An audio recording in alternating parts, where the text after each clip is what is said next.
All right, guys, welcome to the Buff Show. This was a super good episode with me and Austin Ure. Austin is an agent in our brokerage. He's crushing it. He came on last year, and in his first year in real estate, he sold multiple houses. He purchased 3 himself, a primary and then 2 rentals, did a big renovation on one of them. So he's a stud. He knows his stuff, but in today's episode, we go over, is it a good time to buy a house in this market? Funny story of him like eavesdropping on a conversation in the sauna. Anyways, enjoy. Okay, ready? Yeah. All right. Welcome to the Buff Show. Today we have Austin Ure in the house.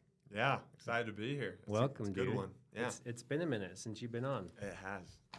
So we got a great topic. Austin's going to kind of lead into it. He's got kind of a funny story, and today will be a good one. Yeah. Yeah. So, like Peyton said, story time here. I know you've been watching the Chris Hemsworth Limitless show on Disney Plus. I ate that stuff up. Did you finish it? No, actually, I'm on whatever one is after the strength one. I think it's like episode 5. I think that's exactly where I ended up too. But that show is what got me to do, like, we did the 4-day fast. I do a lot of ice water stuff. Yeah. So to that point, the ice water stuff. So I had just watched the hot cold exposure one. So for those of you that don't know what it is, basically he's doing these different challenges, physical challenges to improve his health, right? And so one of them is hot cold exposure. And so I just watched that, and I'm all pumped to join in on it and get these health benefits. So I went hit the sauna, and while I was in there, there's an older lady with her two daughters, probably about 30 years old, I'd guess, and they're talking all about their life story. It's amazing. The sauna people, have you? It's kind of awkward. Isn't Yeah, it? Yeah. People just talk about it, anything and everything under the sun, and you're like, I don't know if I should be listening. Exactly. Did you have AirPods in? No. I had nothing in. So it's not like you were like secretly listening and they knew. Yeah. They knew I was hearing everything. It seems like people think it's a confession room, Yeah. Like they'll spill it all. It's kind of like if you're at your hairstylist. Yeah. Yeah. Yep. You got like a therapist there. Mm-hmm. But so these guys were talking about someone in the family was thinking about buying. And they're like, oh, that's not a good idea. It's not a good time to be doing that. And as an agent, I wanted to chime in and just, defend the conversation. But they were across the sauna. There were people in between us. It would have been... There was more people in there, so that would have been awkward. Yeah. I can help, actually. Yeah, exactly. It wasn't the right time. But I started thinking about that. Like, is that what the general public is thinking right now? Like, it is not a good time to buy? Oh, for sure. Yeah, I think I get it all the time. Well, you do too, I'm sure. But yeah, a lot of people are scared of the market and where we're at right now. Right. Yeah. So that is kind of, how we came up with today's topic. Wanted to dive in, and you can have your own opinion, like one way or another. We're going to try to keep it pretty factual because, of course, people are going to say, well, you're an agent. Like, you would say that. That's your job to help people. Of course, it's a great time to buy. Exactly. So we're just going to share some facts mixed with some of our opinion as well, but we'll leave the rest for the listeners to interpret. No, that's awesome. I love it. Yeah. So with that said, I mean, the agents in our office, like, the proof is in the pudding, right? Oh, for sure. We've all either bought in 2022 and are buying in 2023, right? Mm-hmm. So we're not just saying these things, like, we actually believe that it can be a good time. Not every deal. Well, and that's what I love about all of our agents in their office is they're all like investors as well. Like, you bought 3 properties in 2022. Yeah, so 2 investments and then our personal. Yeah. So so when you tell somebody, hey, now's a great time to buy, you're not just telling them because you want to make a commission. Like, you're actually out doing it yourself. Right. Like, I know Ben bought a property last year as well. Cade and Michaela bought a property. Mm-hmm. Ryan Canlish bought a property. I bought my office building, and we're actually in the process of partnering on another property, like a short-term rental. Yeah. And that's like right now, current, like today. Yeah. So yeah, like we'll probably be closing in the next couple weeks if all goes as planned. That So, one's a cool one. I'm excited for you on that. yeah, we'll give you more details as that one gets closer. Yeah. So yeah, definitely like what we're gonna go over today is it's stuff like is now a good time to buy, and here's how we're looking at the market and what we're doing. Like this isn't just like, oh yeah, we think you should buy, but Yep. like what we're actually doing and how we're looking at it and like our perspective on the current market. Yeah. Yeah, exactly. So I guess we needed to discuss, why are people saying that it's not a good time to buy? What's the main reason? Interest rates. Yeah. So like if you go back over the past few years, like we've had like prices just skyrocketing, but rates were kind of falling down. And so like as rates would fall down, prices would go up, and it was just kind of this like teeter-totter effect. But their payments always kind of stayed like still affordable because prices were going up, rates were dropping, they could still afford stuff. And people, they watched like this like skyrocket of prices just Right. shoot up. And now rates have jumped up, and so people are like, oh, it's going to crash, like things are going to get crazy, and they kind of are, and we'll dive into that here in a little bit. But there's the pendulum swings both ways, and like if it's swinging this way, there's going to be effects on this other side, and that's what we're going to get into today. Right. So to give you guys some context to where that interest rate is at today, the lowest 30-year mortgage interest rate historically we've ever seen was 2.65%. And that was only back in 2021. So it's very prevalent in our minds, like that's kind of what we're used to, so to speak, right? Right. Like rates have almost gone up over double, if not 3 times that, right now. And that's where people are struggling. They're like, man, well, the rate was so good back then, like, and they just can't wrap their heads around like the other changes that are happening in the market right now. And I think I think younger buyers are not understanding that 2.65%, that was an anomaly. That's not the norm. Right. It was, like I said, it was the absolute lowest it's ever been. Yeah. It was only there for a minute, though. Okay. Like a quick minute. Yeah, So yeah. most of them were like in the 3s, Yeah. maybe low 4s. Like, again, rates are always changing. So it's like depending on the month and day that you buy in is like that'll determine the rate, but it's always bouncing around. Yeah. Yeah. So a year ago, it was 3.45% I've got. And today, it's 6.5%. Right. Yep. Crazy. And again, bouncing around. Like on this investment property, we actually got a rate locked in that's pretty good. It's under that 6.5%. That's awesome. So again, it just depends on how much cash you're putting down, what kind of loan product, but that's kind of the going rate that we see right now. We saw it pushing 7. Did you ever do any deals in the 7s? Mm-mm. I don't think I did either. No. But it was only there. Yeah, it was only up in the 7s for a month or two, Yeah, and then a minute. came back down to the 6s. yeah. So Yeah. that just goes to show it's always changing. And I remember, I can't remember what year, 2018 or 19, rates they jumped up. It might have even been before that, but they were low, and then they bounced up to almost 5%. We bought a house at like 4.6 or 4.8%. Mm-hmm. And I remember like, man, like I had sold homes like just a few months ago, and they were in the 3s or, better than that. But it was cool because like 2 years later, we knew we were gonna move. And so like a year before that, rates were favorable again, and we did a refinance and got it down below 3%. Okay. So like that just goes to Yeah. show like what rates are doing. They're always like Cyclical. they're always moving. Yeah. So you just kind of like that phrase, date the rate, marry the house. You just kind of date the rate. You watch it, and if it's favorable and makes sense to refinance, there's obviously fees. And depending on where you're at in your loan schedule, if you're 15 years in, like it might not make sense to refinance because Right. the majority of your interest rate's already been paid down. Yeah. But you just look at your circumstance, and then you can kind of decide if you want to date that rate and get Yeah. out and find somebody different or Yeah. stick with it. Yeah, that's a good point. There are situations where refinancing doesn't make sense.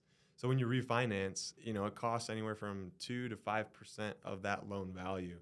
So if you're only going to be there another year or two, what you save by refinancing, you may not make up because of the cost that it costed you to refinance, if that makes sense. Yeah, yeah. So there's definitely some fees associated with Yeah. the refinance. Right. So there's, I guess why do you think there's this stigma with millennials, especially, that the rate today is so bad?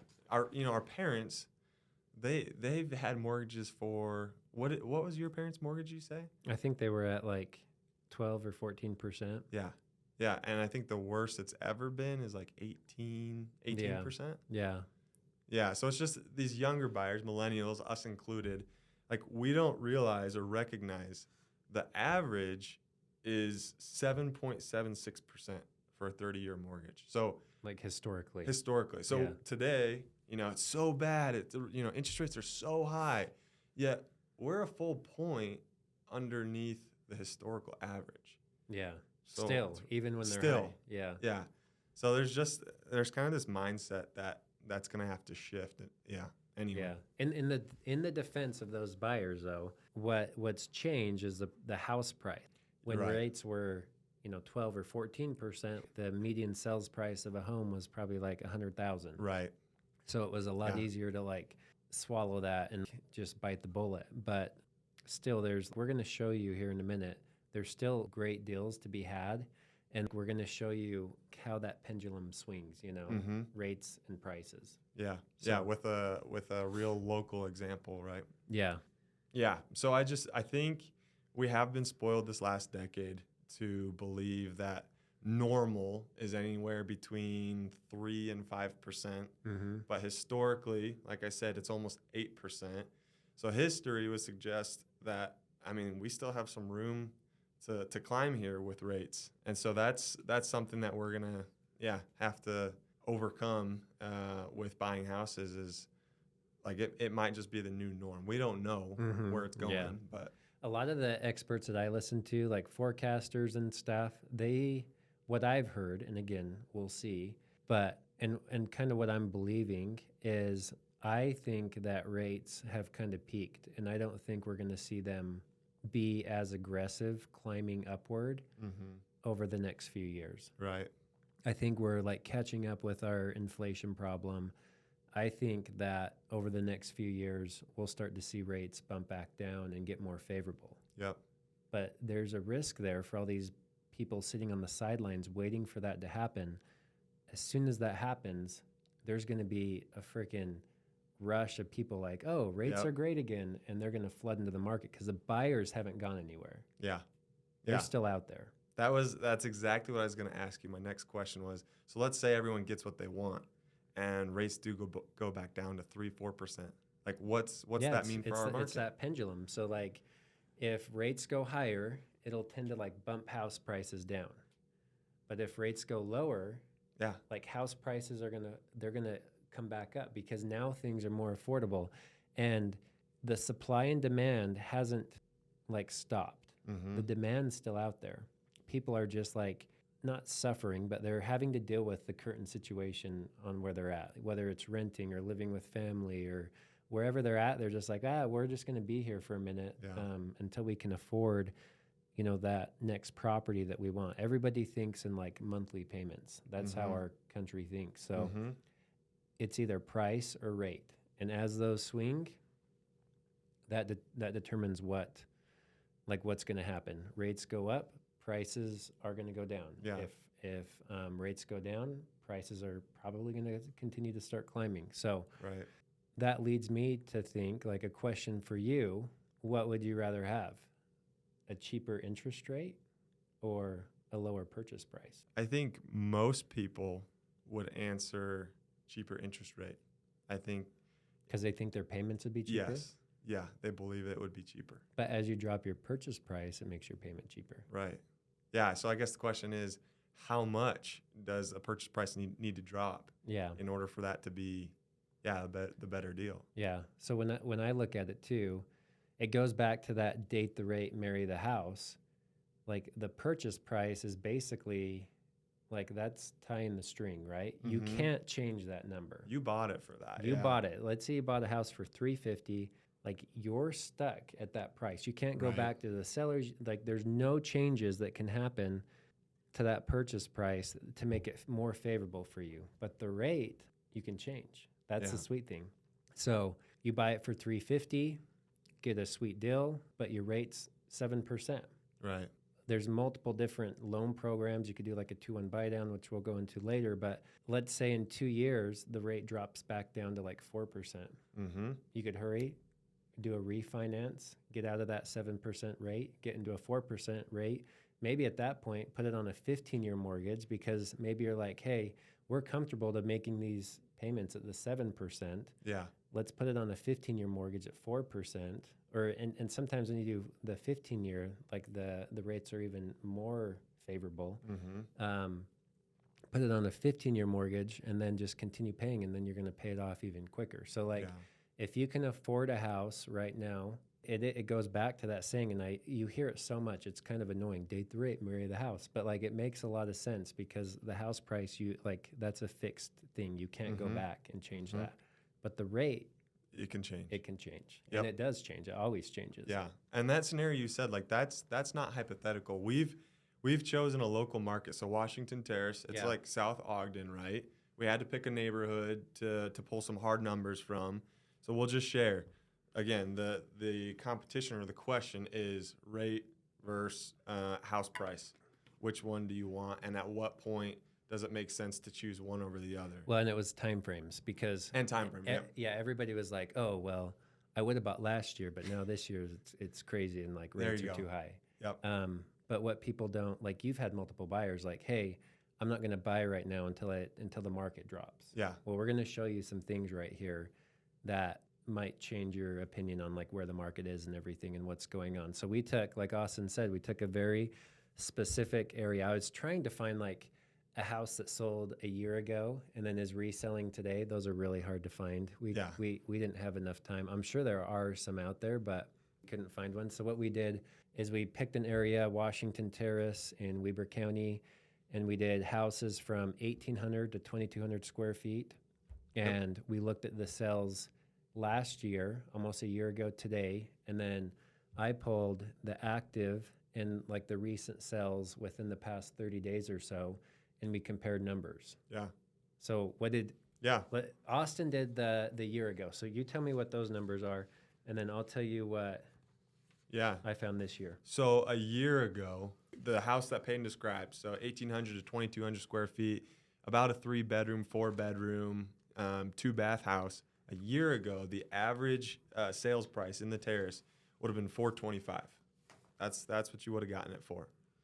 $425. $425. And then, so interest rates back then, a year ago, they were 3.5%, which brings you to a monthly mortgage of $2,500. That's what you would be in at 1 year ago today. And you did today. So what did you get for that? Yeah, so this is sweet. So last year, $425, 3.5%, 5% down payment, $2,500 a month. Yeah.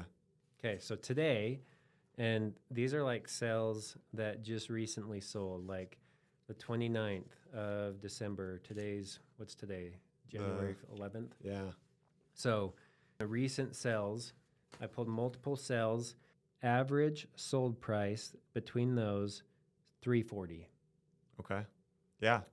$340,000 in Washington Terrace. So it went from $425 down to $340.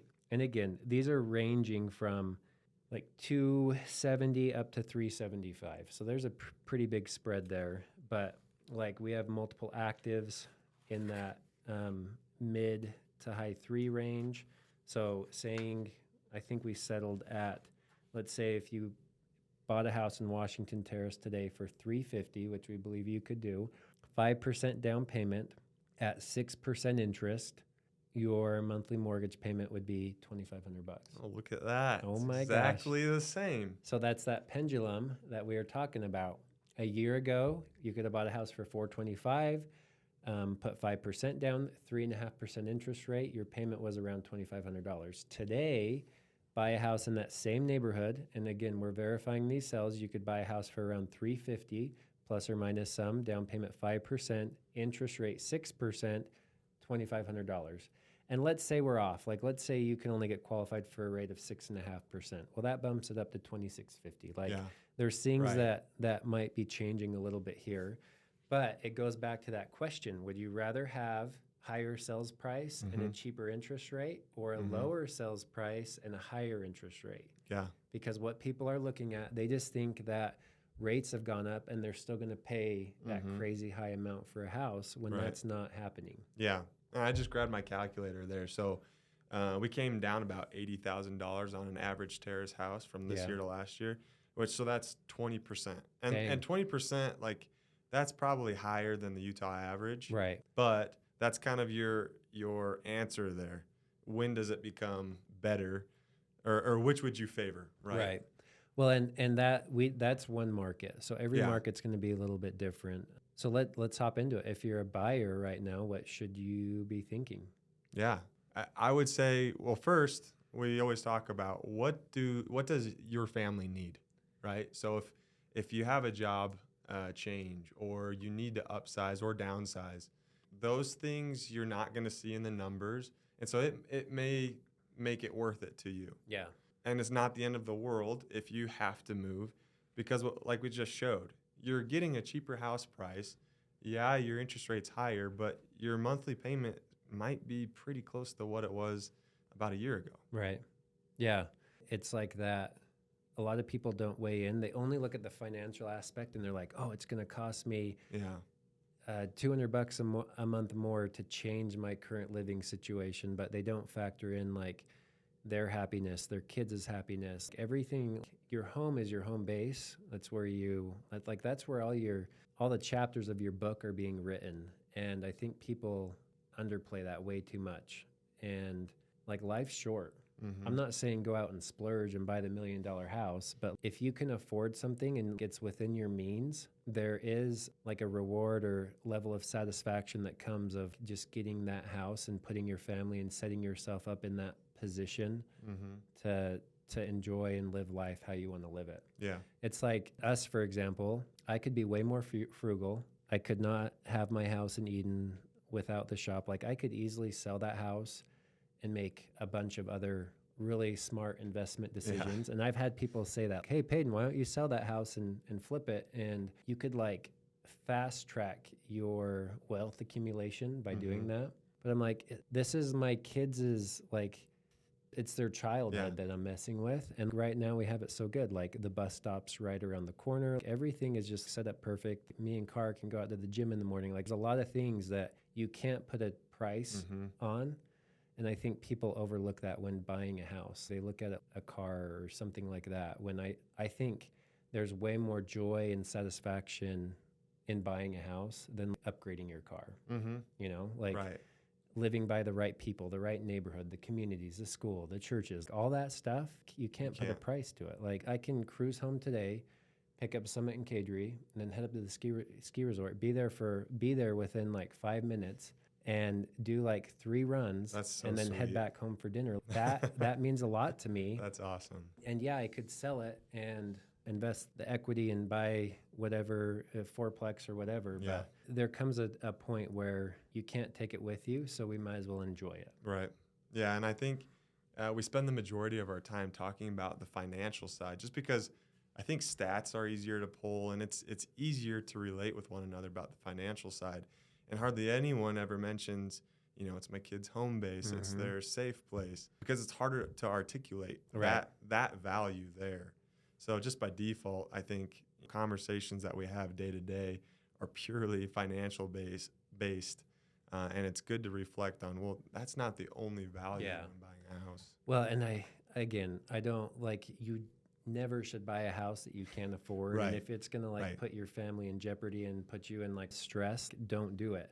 But if you can afford it and you're just being overly frugal, then I think work harder and like make it happen and chase your dreams and chase down that lifestyle. It's scary how short life is. You never know when is your last day, and those memories are what you're going to look back on. Yeah. So if you're frugal to your detriment and your kids die and there's a bunch of money in the bank account, like that, in my opinion, was like a waste. Right. What good is that? Right. Yeah. So, yeah. Anyways, well, I'll get off that tangent. No, you're good. Yeah, I think like you said before, all the agents have bought this last year. We bought this year. I plan on buying a couple more investment properties this year as well. I know you're under contract with one and plan to do some more things. So it can be a good time using prudence and running the numbers right, making sure it works.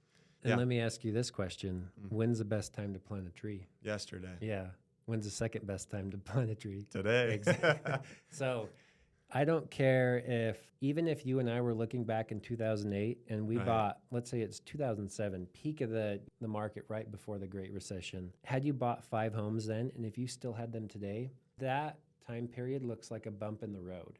So over time, real estate, if it's a long-term play for you, which it is for most of us in our office, like we're investors, like planning on holding these properties for a while. The house in my primary house, we're planning on being there for a while. If you can weather the storm for 5 to 10 years, you're going to be good. Yeah. If you're planning on buying a house and you're like, well, we might move in a year, you might want to not buy.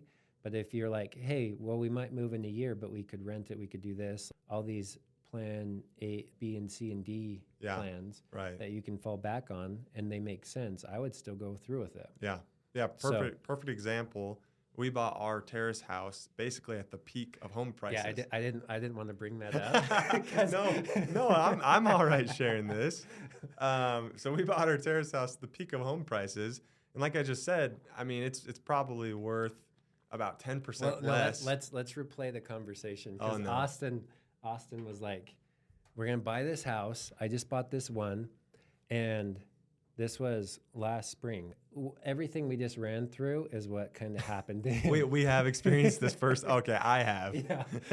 So he's like, we're going to buy this house. I can't remember your like price and stuff, but I remember you saying, we're going to list it for like $415. Worst case scenario, it'll sell for $400. And the remodel took a little bit longer. Well, you did it pretty quick, but like it was like 6 weeks remodel. That was fine. It was as like rates were coming up and prices were going down. Yeah, those 6 weeks is when I got caught with my pants down, basically.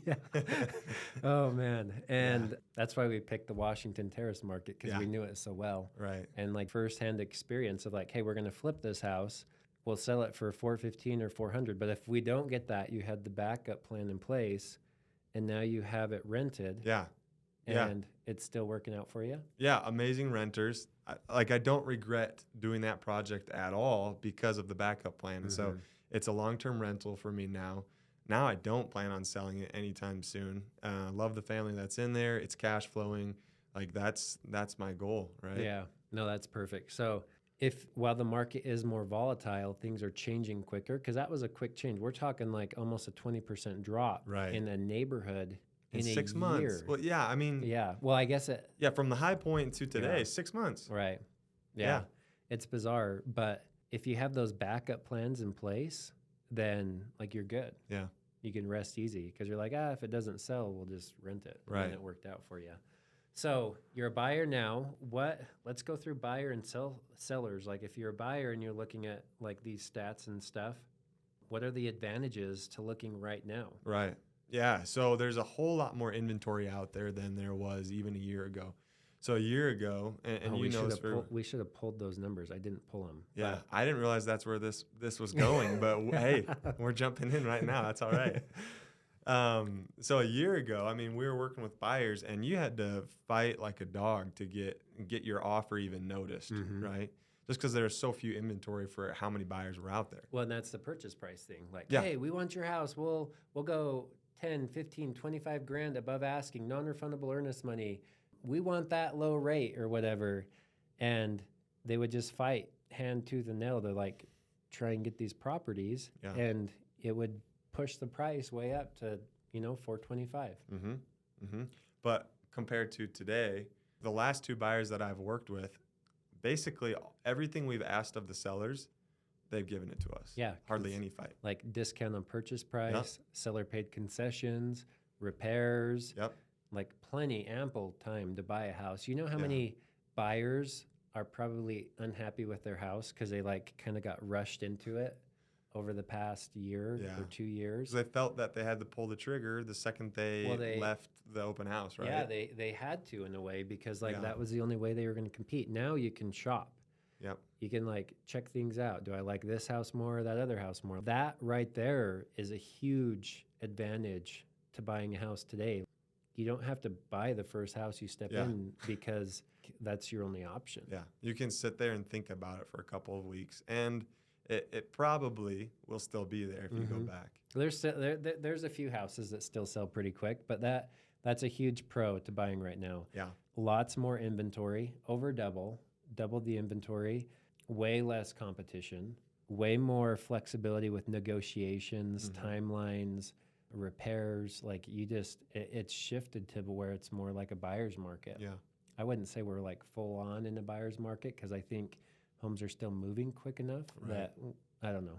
Yeah. I hear different people say different things. Yep. But I think the advantages to buying today and having that higher interest rate, I would argue there are better deals today because, again, you can't change that purchase price that you like set from the purchase Mhm. date. Mm-hmm. There's way more advantages to buying today than there were a few years ago. Definitely. Yep. And that's the main thing we wanted to get across today. And don't feel like we're just trying to like push you over the edge. We're doing this too. Austin's example is a perfect example of last year. That could have been a really sour and bad story for you, but you had the backup plans and things in place to where if plan A didn't work, you had plan B. Right. Yeah. So if you guys have any questions about what we've gone over today, let us know. If you disagree, you want to debate, let us know too. Yeah. We're up for that as well. I would love to hear like all perspectives, but ultimately like the decision to buying or making that transition comes down to you guys. There's some people like if you're renting a house right now paying $200 a month rent, I mean that's a pretty good setup, Yeah, you know. yeah. Or if you're living with family and it's free, but if you're paying rent and you're paying $1,000, $1,500, $2,000 a month, that's 100% interest, and that adds up over time. In my opinion, it's way better to get into the market and plant that tree now so you can start reaping the benefits of real estate over time. So, Yeah, I think that's awesome. All we got. Okay, well, thank you guys for watching and tune in for the next episodes. What's up, guys? Quick correction here. Once we finished the podcast, I went back and looked at our numbers, and I was slightly off on the taxes on the $425 purchase price. So instead of that payment being like $2,500, it was 23, like high 23s. So they were about just over $100 off. I still don't think it affects the example we were trying to portray. You can still buy a house today and have your payments be very similar to as if you were buying a year or so ago. So anyways, just want to make that clarification. Thank you guys for watching.